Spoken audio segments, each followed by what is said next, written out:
7 Australian cities, 7 housing markets that have turned against the people who built them. 1. Sydney. The city that ate itself. Sydney has always been expensive. What is new is just how far past the point of ordinary it has gone. The median dwelling value has pushed past $1.19 million. For a house, you are looking at around $1.5 million, and that is not a luxury home. That is the middle of the market. For young couples trying to get in, mortgage repayments are now consuming 61.8% of their combined income. Entry-level homes around Mount Druitt, once the affordable fallback, are sitting at over $1 million and still require roughly 8 years of saving just for a deposit. 8 years of going without, just to get to the starting line. Rents are not offering any relief. Vacancy rates are around 1%, and weekly rents are clearing $700 for anything remotely livable. Recent modeling shows that in most Sydney Council areas, no essential worker living alone can afford to rent or buy a median-priced home, even spending more than 30% of their income on housing. Teachers, nurses, police officers, the people keeping the city alive are the ones being pushed out of it. Across the major cities, essential workers on full-time wages can now afford only around 1 to 3% of advertised rentals. In some parts of New South Wales, an early childhood educator or cleaner can find 2 or 3 listings out of more than 1,000.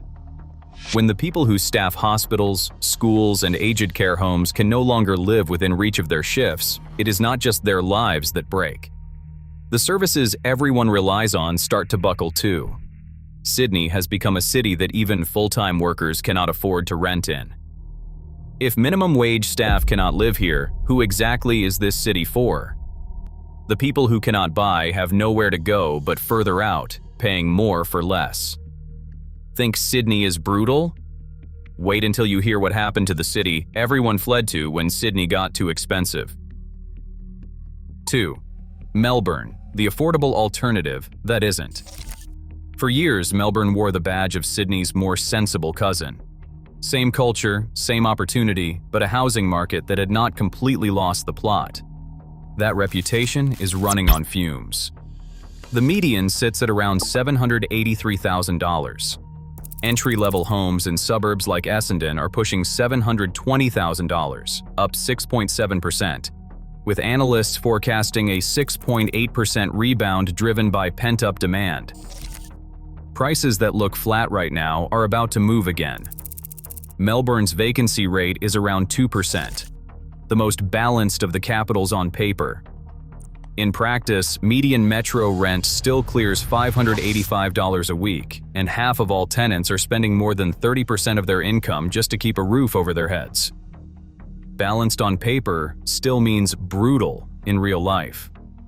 Construction delays keep pushing out any relief from new supply. The pipeline exists on paper. On the ground, the crunch continues. The people who give Melbourne its character, the artists, the hospitality workers, the young families, are the ones who can no longer afford to live there. Half its tenants are one rent rise away from having to move suburbs, uproot their kids, and rebuild their entire support network from scratch. Melbourne at least has a jobs market to justify the pain. The next city on this list is charging Melbourne prices with a fraction of the opportunity. 3. Brisbane. The Olympics dream turned housing nightmare. Brisbane was supposed to be the escape valve. When Sydney and Melbourne got too expensive, Brisbane was where you went to reset. Warmer weather, cheaper homes, a city on the rise. That window has closed. The median now sits between $810,000 and $856,000, surging 9.5% last year alone. The Olympic Games hype and a 20% population surge have turbocharged demand, while supply has not kept up. The average first-home buyer now needs 4 years and 11 months to save a deposit. Worse than Sydney. Let that land for a moment.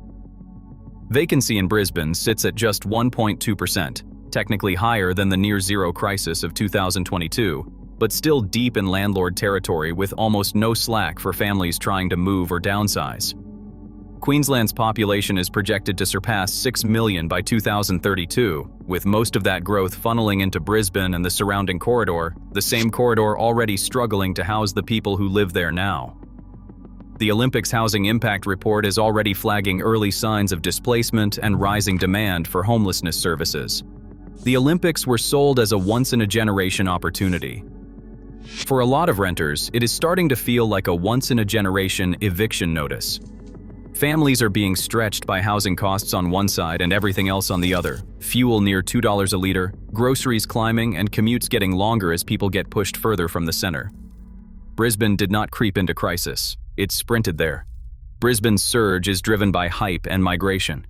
The next city's price spike has almost nothing to do with either, and locals are paying the price. Perth was the last major city where the numbers still made some kind of sense. Affordable, relatively speaking. Space, lifestyle, and a jobs market backed by the mining boom. People moved there precisely because it had not gone the way of the East Coast. That era is ending. Perth led the country with gains of 2.3% in a single month, pushing the median to $829,000, up 17% over the year. Listings are running about 48% below normal. Vacancy rates have hit 0.7%. Bidding wars are now a regular feature of the Perth market, something that would have been unthinkable 5 years ago. House rents have climbed to around $700 a week. Unit rents jumped 6.5% in a single year. Even as vacancy has nudged slightly higher, rents have kept rising, creating a slightly bigger pool of properties that are still too expensive for the people who actually keep the city running. Perth now has the rents of a mining boom with the pay packets of a normal city. The fly and fly out workers fly home. The childcare workers are the ones left wondering whether they can afford to stay. For non-mining locals, the teachers, the retail workers, the healthcare staff, the wage growth that was supposed to justify Perth's cost of living never arrived. Housing is now sitting at 7 to 8 times the average income. The last affordable major city in Australia is quickly becoming just another city ordinary people are being squeezed out of. Perth's rise was fast and relentless. The next city's story is different. It was supposed to be the sensible, steady option. Not anymore. 5. Adelaide, the budget city that forgot to stay affordable. Adelaide's whole identity has been built around being the reasonable choice. Livable, relaxed, affordable. The city that offers genuine quality of life without the financial punishment of Sydney or Melbourne. That pitch is getting harder to make. Prices climbed 12.5% to push past $800,000, with monthly gains still running above 1%. Victorians and New South Welshmen, priced out of their own cities, have flooded in and brought their purchasing power with them. Stock is running 23% below normal. Houses in outer areas like Mount Barker are sitting at $755,000, forcing first buyers into compromises they never planned on making. The real story is in the suburbs that were supposed to be the last line of defense.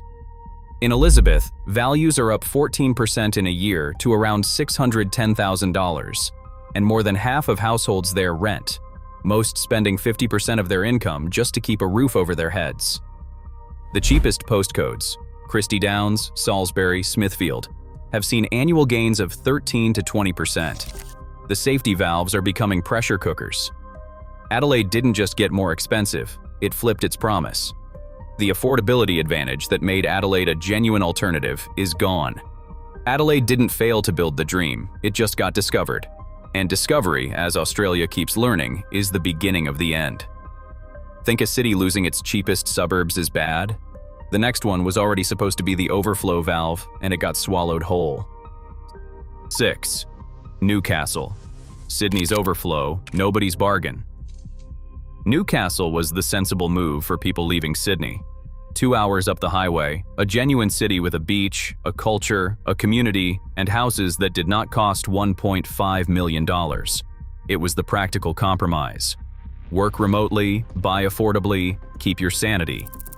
The median in Newcastle has now hit $900,000, up 10%. Median house rent is about $780 a week. Units, which singles and students turn to as the affordable option, are clearing $690 a week and still rising. The Sydney overflow that was supposed to spread the pressure has instead exported the crisis. Investors followed the migration, listings tightened, and what was once the affordable alternative is now charging Sydney adjacent prices while adding a 2-hour commute on top. Newcastle's problem is not just that Sydney people moved in, it is that Sydney prices did, and they did not bring Sydney wages or Sydney services with them. Locals who never wanted to leave Newcastle are now being priced out by people escaping a city they never lived in.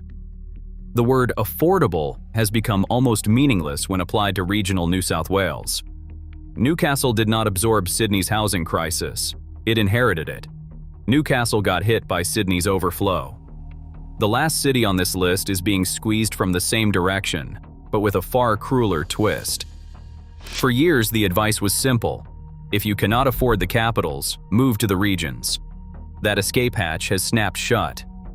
Affordability reports now show almost no improvement in rental options for essential workers outside the big cities, and many regional markets are just as tight and just as expensive relative to local wages.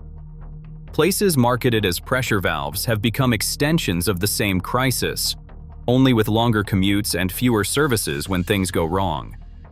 The regions were never a solution. They were a delay. 7.